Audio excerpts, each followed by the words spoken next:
తాజా 30 ఏపీ మంత్రి నారాయణ కుమారుడు నిషిత్ నారాయణ యాక్సిడెంట్కు సంబంధించి ఇంకా వార్తలు వస్తూనే ఉన్నాయి.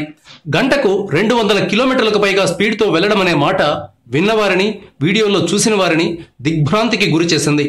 మన రోడ్లపై ఇంత వేగంతో వెళ్లడం సాధ్యమా అని ప్రశ్నించుకొని వారు లేరు.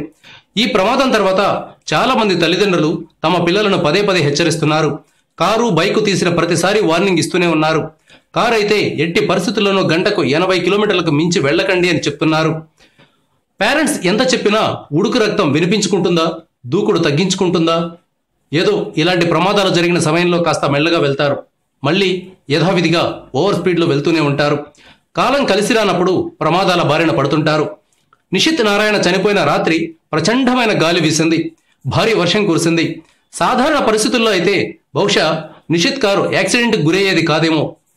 ఈ సంగతి ఇలా ఉంటే నిషిత్ కారులోని లోపాలు కూడా యాక్సిడెంట్కు కారణమని ఇప్పుడు నిపుణులు భావిస్తున్నారు.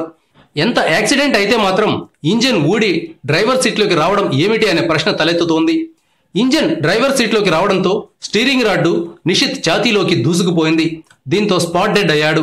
2,30,00,000 రూపాయల కారులో ఇంజిన్ కూర్పు సరిగా లేదనే అభిప్రాయం వ్యక్తమవుతోంది.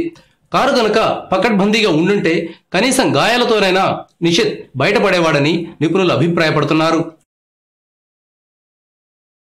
Thank you viewers.